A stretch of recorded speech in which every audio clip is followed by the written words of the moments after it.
నేను ఆఖరిగా ఇప్పుడు ముఖ్యమంత్రి గారు కూడా ఉన్నారు కాబట్టి ఆయన చాలా తెలివిగా నాకన్నా ముందే మాట్లాడాడు.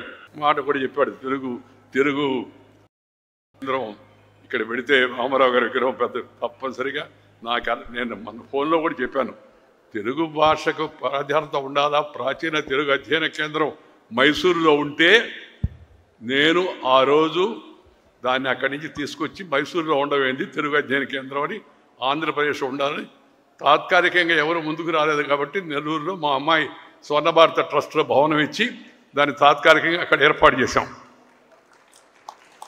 దాన్ని అమరావతికి తీసుకొస్తానన్నా దాంతోపాటు ఎన్టీ రామారావు గారి పెద్ద విగ్రహం పెట్టి గుర్తుగా ఏర్పాటు చేద్దామన్నా నాకు ఎలాంటి అభ్యంతరం లేదు. నేను కోరేది ఒకటే, రామారావు గారు మీద మాకు అభిమానానికి ఒకటి కాంగ్రెస్ వ్యతిరేకత, రెండు ఆయన భారతీయ సంస్కృతి పట్ల తెలుగు భాష పట్ల ఆయన చూపిన అభిమానం, ఆయన తెలుగు మాట్లాడే తీరు, దానికి ఇచ్చిన గౌరవం అవుతుందో దాన్ని దృష్టిలో పెట్టుకొని ఆంధ్రప్రదేశ్ ప్రభుత్వం కూడా పరిపాలన తెలుగులోనే ఉండాలి. ఎందుకంటే తెలుగు వాళ్ళకి కాబట్టి ఉత్తర్వులన్నీ తెలుగులోనే రావాలా. ఇంగ్లీష్ కావాలంటే ఒక కాపీ వేయండి వాళ్ళకి. వాళ్ళు ఏమంటారు, ఇంగ్లీష్లో ఉంటాయి, మీకు తెలుగులో కావాలంటే ఒక కాపీ వేస్తామని. మీ దయా దాక్షాలు మాకేం దయా, మేము తెలుగు వాళ్ళం, తెలుగు రాష్ట్రం, తెలుగులోనే పరిపాలన జరగాల్సిన అవసరం ఎంత ఉంది. తెలుగు రాని వాళ్ళు ఎవరైనా ఉంటే వాళ్ళకి ఒక కాపీ కావాలంటే ఇంగ్లీష్లో వేయొచ్చు. అంత ఇంగ్లీష్ నాకు తెలిసి ఆంగ్లేయులు ఎవరు ఆంధ్రప్రదేశ్లో లేరు, తెలుగు వాళ్ళే ఉన్నారు అందరూ. అందుకని తెలుగు భాషలో పరిపాలన జరగాల ఒకటి. రెండోది ప్రాథమిక విద్య పై స్థాయి విద్య కాదు, అది తెలుగులోనే జరగాల. తద్వారా తెలుగు భాషకి మనం గౌరవాన్ని ఇచ్చినట్టు అవుతుంది. తెలుగు భాష 10 కాలాల పాటు బాగా సజీవంగా బతుకుతుంది. ఈ పనిని కూడా రాష్ట్ర ప్రభుత్వం చేపట్టాలని, తెలుగు భాషకు ప్రోత్సాహాన్ని ఇవ్వాలని నేను ముఖ్యమంత్రి గారిని కోరుతున్నాను. మన భాషే మన గౌరవం, మన భాషను కాపాడితే మన ఆత్మను కాపాడుతుంటేనని రామారావు గారు కూడా చెప్పారు. అందువల్ల ఆయన మీద గౌరవంతో మనకి ఈ తెలుగు భాషను రాష్ట్రంలో మరింత వ్యాపకం చేయడం కోసం కూడా చర్యలు తీసుకుంటారని చెప్పి నేను ఆశిస్తున్నాను. ప్రజలు ఆఖరిగా ఒకటే మాట నేను అందరికీ చెప్పదలుచుకుంది, ఇప్పుడంతా పాపులిజం నడుస్తూ ఉంది, అన్నీ అవి ఇవి రకరకాలన్నీ. ఆయన చాలా చేసి ఆర్థికంగా రాష్ట్రాన్ని ఏం లేకుండా చేస్తే మన ముఖ్యమంత్రి గారు కూడా నేను ఇంకా ఎక్కువ ఇస్తానన్నాడు. ఎక్కువ ఇవ్వడానికి ఇబ్బంది లేదు, ముందు ఎక్కువ ఆదాయం రావాలా, ఆ తర్వాత ఎవరికైనా ఎక్కువ ఇవ్వాలా, లేకపోతే చాలా చాలా చాలా ఇబ్బంది అవుతుంది ఆర్థికంగా. ఈ విషయాన్ని మనం గుర్తుపెట్టుకోవాల్సిన అవసరం ఎంతో ఉంది.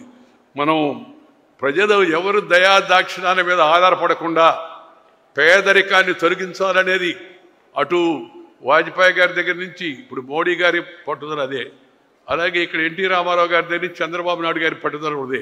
పేదరికాన్ని పూర్తిగా తొలగించాలంటే తాత్కాలికమైన యొక్క ఉచితాలతో అది సాధ్యం కాదు.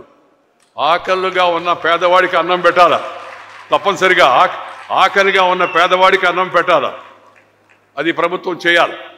దాంట్లో మనం ఎలాంటి తప్పుపడడానికి వీల్లేదు ప్రభుత్వాన్ని.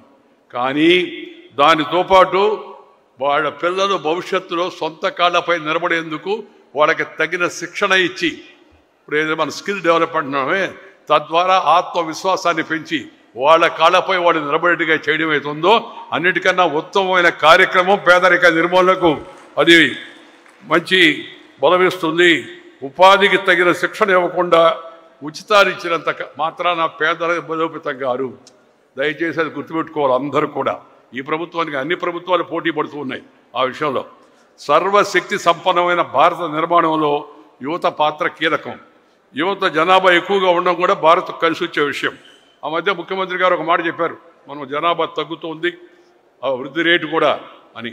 నేను మొదట్లో ఆలోచిస్తే ఏంట్రా పేదరికం పోవాలి కానీ జనాభా పెరగాలంటాడే అని నేను అనుకున్నా. కానీ జపాన్ ఆ దేశాల యొక్క చరిత్ర చూసి అధ్యయనం చేసిన తర్వాత ముఖ్యమంత్రి గారు చెప్తున్న విషయంలో కాస్త ఇది ఉంది, దాన్ని కూడా మనం దృష్టిలో పెట్టుకోవడానికి అవసరం ఎంతో ఉంది. అయితే ఒకవైపు పేదరిక నిర్మూలన, దానికి కావాల్సిన శిక్షణ ఇవ్వడం, వాళ్ళకి కావాల్సిన రుణం ఇవ్వడం, వాళ్ళకి కావాల్సిన ఇవాళ చెప్పారు చాలా తక్కువ వడ్డీకే రుణాలు ఇస్తామని చెప్పని. చాలా సంతోషం. ఆ విధంగా చేయూతనివ్వాల. చేప పట్టేది నేర్పించాలే కానీ చేప ఉచితంగా ఇచ్చేది అలవాటు చేయకూడదు అనేది నా నమ్మకం. ఈ వడ్డీ రేటు తగ్గించడం ఏమవుతుందో దానివలన మేలు జరుగుతుంది పేదలకి. దానివల్ల మరింత మంది ఆ విద్యారంగంలోకి వచ్చే అవకాశం ఉంది. కాబట్టి శిక్షణ, skill development one of the favourite subjects of Chandrababu Naidu also. ఈ టెక్నాలజీ ఇవన్నీ అధునూతనంగా పెరుగుతున్నప్పుడు ఈ స్కిల్ డెవలప్మెంట్ మీద తగినంత ఫోకస్ చేసి ఆ పిల్లలకు తగిన శిక్షణ ఇస్తే వాళ్ళు భవిష్యత్తులో సొంత కాళ్ళపై నిలబడతారు. అమ్మాయిలు కూడా సొంత కాళ్ళపై నిలబడతారు. అది చాలా మంచిది. అలాంటి పని మరింత దీంతో చేయాలని నేను కోరుతున్నాను. పనిచేసే సామర్థ్యం వయస్సు ఉన్నవారికి ఉచిత పథకాలు అవసరం లేదు. నిస్సహాయులు, వృద్ధులు, ఆసరా లేని వాళ్ళు ఉంటే అలాంటి వర్గాలకు తప్పనిసరిగా ఈ ఉచితాలు మనం అందజేయాల్సిన అవసరం ఎంతో ఉంది. యువతరాన్ని, దేశాన్ని బలోపేతం చేయడమే నేటి నాయకుల యొక్క ఆశయం కావాలని శ్రీ రామారావు గారు కళ్ళగన్న ఆ పేదరిక నిర్మూలన జరగాలంటే దానికి చేయూత, నైపుణ్య శిక్షణ అని నేను భావిస్తున్నాను. దానికి మరింత ప్రాధాన్యత ఇవ్వాలని చెప్పని నేను ముఖ్యమంత్రి గారిని కోరుతూ మరొకసారి చంద్రబాబు నాయుడు పరిపాలనా దక్షుడు, దాంట్లో అనుమానం లేదు. అనుకుని నిర్ణయం తీసుకుంటే దాన్ని చేయగలడు. ఆ నిర్ణయాలు తొందరగా అమలు చేయాలనేది నేను కోరుకునేది. ఒకవైపు పోలవరాన్ని పూర్తి చేయడం, అమరావతి నగరాన్ని మంచి అభివృద్ధి పదంలో తీసుకొచ్చి దాన్ని చక్కగా మా ముందే మేమందరం తిరుగుతున్నప్పుడే ఇవన్నీ వాస్తవంగా రూపుదాల్చాలనేది మా కోరిక, ఇంకేమీ లేదు. నాకు ఇప్పుడు వయసు 76 ఏళ్ళు. పెద్దగా మా ఇద్దరికి తేడా లేకపోయినా 76 ఏళ్ళు. ఈ మిగిలిన సమయంలో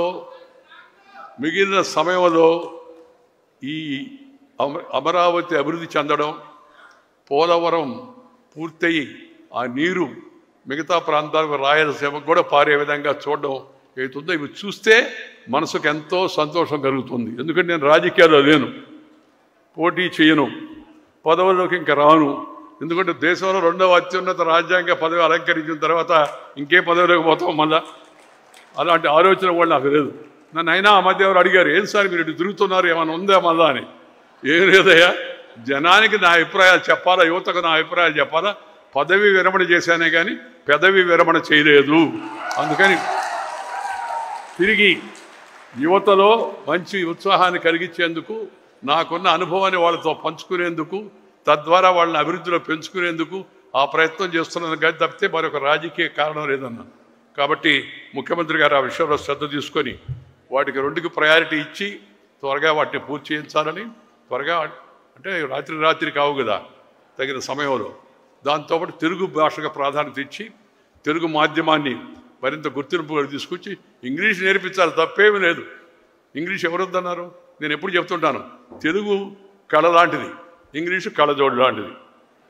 కళ్ళుంటే కళ్ళద్దాలు పనిచేస్తాయి, కళ్ళు లేనివాడికి కళ్ళద్దాలు పెట్టండి. తర్వాత ఇంగ్లీష్ కూడా తప్పనిసరిగా నేర్పించాలి. ఎన్ని భాషలు నేర్చుకోవచ్చు, తెలుగు, తమిళ్, కన్నడ, మలయాళం, మరాఠీ, అస్సామీ, పంజాబీ, భోజ్పురి, ఇవన్నీ ఇంగ్లీష్ కూడా నేర్చుకోవచ్చు. ఫస్ట్ మదర్ టంగ్, తర్వాత brother tongue, later any other tongue. దాంట్లో ఎవరికి అభ్యంతరం ఉండాల్సిన అవసరం లేదు. ఈ విషయాన్ని ముఖ్యమంత్రి గారు గమనించాలని చెప్పి కోరుకుంటూ నాకు ఈ అవకాశం నన్ను పిలిచినందుకు నిర్వాహకులకు నేను ధన్యవాదాలు తెలియజేస్తూ మీరు సెలవు తీసుకుంటూ నమస్కారం. జై Hind. Please subscribe to Leo news for more videos.